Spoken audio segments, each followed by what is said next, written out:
Welcome to IB Matters. In this series, we're building an audio catalog of IB Diploma program courses and CP core experiences designed for students, parents, counselors, teachers, and colleges around the world. Each episode gives voice to the syllabus, the real learning, and the student experience behind every course. I'll have the subject brief linked in the podcast notes if you'd like to use it as a reference while you listen. Hi, folks. In this episode, we're describing the IB Group 6 Visual Arts course, and our teacher guide is Abeera Atique.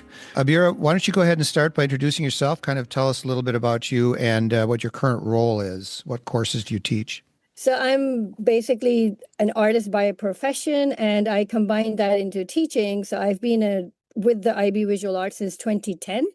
And I absolutely loved it. Moved on towards becoming an IB Visual Arts examiner. I have taught MYP and currently teaching DP Visual Arts. I'm also an IB workshop leader, and mostly my workshops are related to visual arts in the DP program. Yep, and that's where I met you. You came to Minnesota. Thank you. Let's jump right into it. Why don't you tell us some highlights of the course? I think people will be interested to hear how arts is taught and assessed and so on. Why don't you talk about the syllabus and the internal assessments, how they do the final evaluations, and so on? So basically, the IB Visual Arts is very different than any other art curriculum. Part of that is because the IB Visual Arts is a studio-based curriculum. It's not like a classroom where everybody's doing the same thing. In this course, the students actually decide what they want to learn, and then the teacher facilitates that. So it's the students are not dependent on the teachers. In fact, a lot of freedom is given within the course based on the artist genres they want to discover, the type of art styles, the type of medias they want to use. So they have 100% full-on freedom. The best thing about the IB Visual Arts course is you become an artist, unlike any other course. You know what you're doing, you're investigating it, you're determining what do you want to say to the world. So you're not just making art, you're actually treating art as an inquiry. So the whole course, like the IB core is the extended essay, EE, and the CAS, but the visual arts course, it's all determined around art making as an inquiry. So you're not making a painting, but you're inquiring about the medias, about the variety, about the subject matter, about your intention. So you're inquiring constantly. And the core has three main things, the three C's, that's what we call it: create, communicate, and then connect with the outer world. So you as an artist whatever you're making, it has a bigger impact. And art students, IB art students, they understand that their impact is not just creating a painting and then hanging it on the wall, but the impact of that artwork with the outer world in general. So that kind of is just a little bit of a summary around it. Yeah. We know that in any DP course, you have the choice of being a standard level or a higher level. Yep. So the standard level course, the artists are doing three components of it. They are doing art inquiry portfolio, which is also the higher level course. So both of the standard level and the higher level, they both are doing art inquiries portfolio. In this portfolio, they have to write down 15 screens. Now, in the past, artists would have artist journals. You do have the option of having an artist journal and take picture of it and convert that into a screen. You can handwrite it or type it. Normally, students of today like typing better than writing, but again, it's a choice. So 15 screens with a maximum of 3,000 words, so which would be around 250 words per page.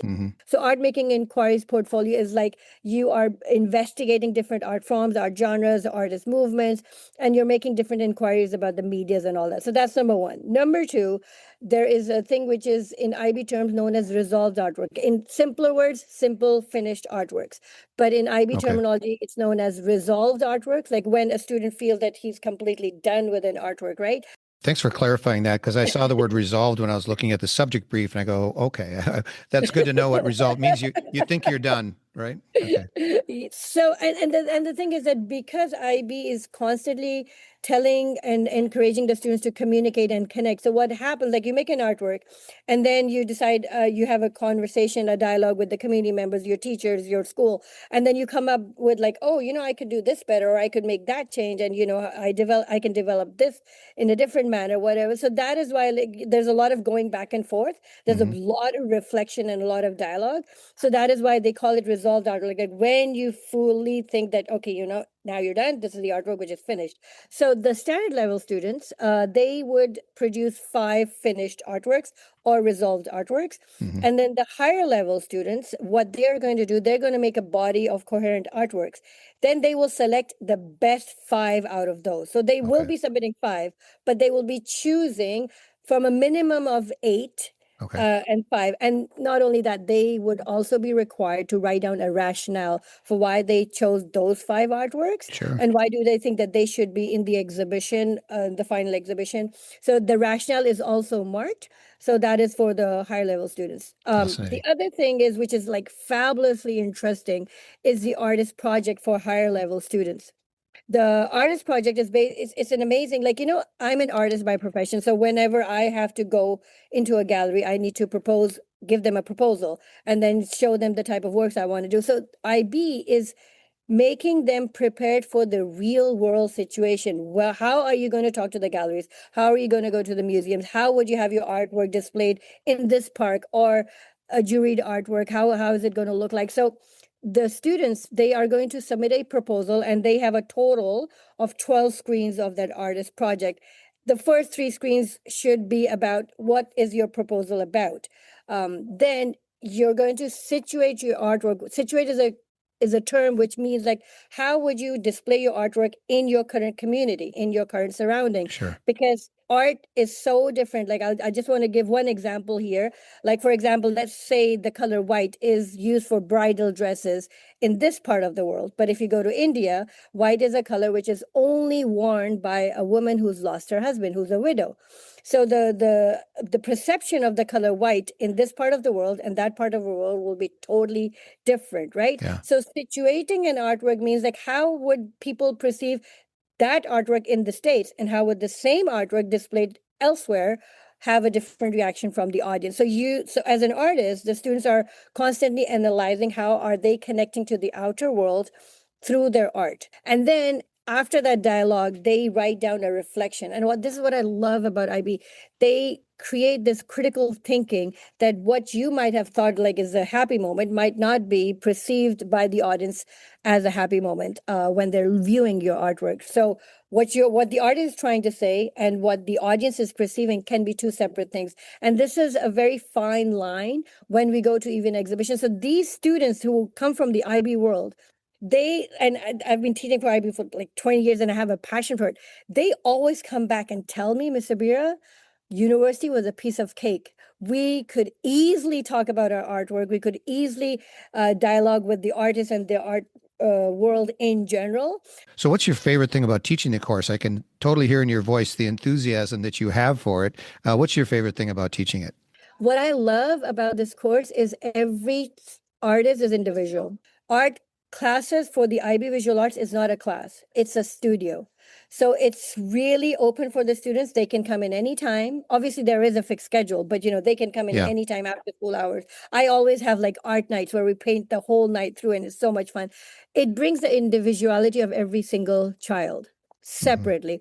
The traditional way of teaching is different, right? So students come up with their ideas, they collaborate. So the collaboration part, the communication part, what I absolutely love as a teacher is like I have a bunch of students who are from different parts of the world, all coming in from different backgrounds, but every single one is doing a different type of an artwork. Hmm. So within the same classroom, it's not like everybody's doing the same watercolors. Everybody's working on something different and they're learning different Hmm. techniques while they're working together.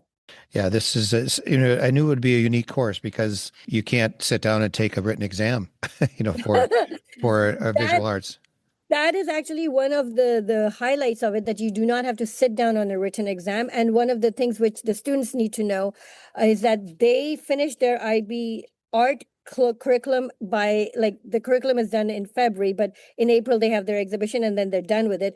So then from April to May, they can actually prepare for the actual examinations. So the Hmm. art is out of the way, and then they can focus on the other 5 examinations, which they have to actually sit in. Oh, great. Yeah, that's kind of a cool benefit, isn't it? Some of this is done internally as in with the teacher and the student together. But how are these pieces, because they take all shapes and sizes, as you said, how are these pieces shared with outside examiners?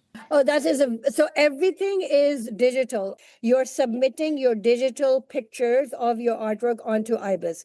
every student is submitting 5 finished artworks, like a picture of that. Now, sometimes when there's a sculpture and you want to focus on this one part, so IB allows you to submit like 2 supporting documents, which means like you Mhm. can put a close-up of your artwork, whether it's a sculpture or 2D, 3D. That's also one of the other things is like students have the option to choose from a variety of medias.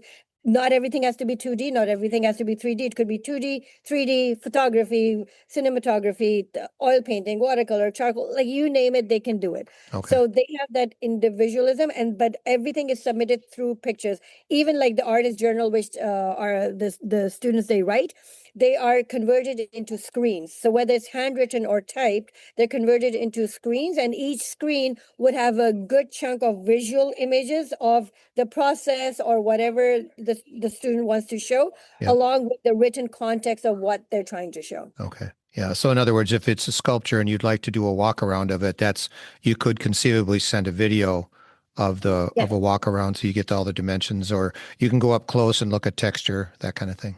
Yes, and the limit is 3 minutes, so you can cover up your entire thing for the 3 minutes. For the artist projects, normally it is a sculpture, doesn't have to be, but nor it could be a large mural size artwork. But the students, the way they do it, they actually start the video from the surrounding and then bring the camera towards where the actual place is located. So Yeah. that gives the examiner an idea that how does it relate to the situation or the community.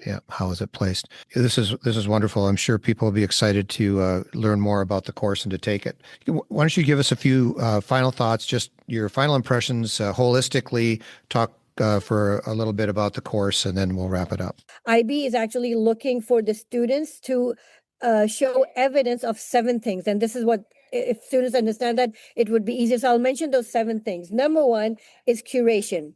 How are you going to curate your artwork? Number 2 is investigation. How are you investigating what you're producing? Are you investigating an art movement, an artist, or a painting or a sculpture in particular? Then how are you generating your ideas? So generate is like a really important thing. Then after you've generated, after the dialogue, after the critical feedback, reviews, how are you refining your artwork? So refine is another term. Mm-hmm. Then after refining your artwork, how do you actually say that, okay, now this is my resolved artwork? Mm-hmm. Based off all the thing which I've got, this is my resolved artwork. After that, how am I going to situate, meaning placing my artwork in a gallery setting, a community setting? How does it look like that? And then synthesizing that, okay, I went through this experience, I got this feedback, and moving forward, I'm going to do this. These students are so ready to do their art exhibition as soon as they graduate. Mm-hmm. Literally, as soon as they graduate, they can go to any gallery because by that time they have captured so much confidence in being able to communicate and analyzing the work of other artists, that with that context knowledge and back and forth within the same classroom, like somebody might be studying Renaissance and somebody might be studying Impressionism and somebody might be studying pop art within the same class, and there's a constant dialogue. So you're learning so much at the same time that it's just fabulous. And as art teachers, this is amazing because you are looking at different talents coming from different parts of the world. IB is truly international, right? So despite the fact that I am in Canada, but yet I have students from Nigeria, from Ukraine, from Russia, from China, from Taiwan. Like I learned so much about different cultures and what art looks like in that culture and how that translates into a country over here, and all that. So it's like these connections which you make.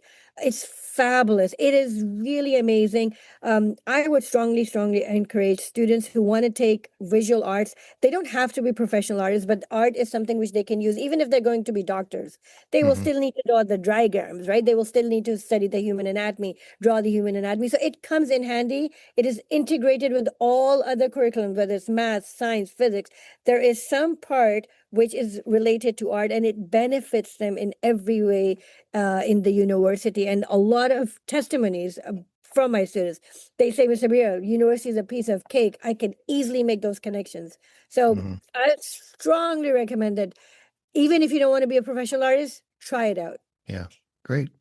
Well, thanks, Abeera. That is just a wonderful summary. And like I said before, your enthusiasm, I'm sure it's encouraging me. I wish I was taking the course, so I learned a lot. All right, thanks.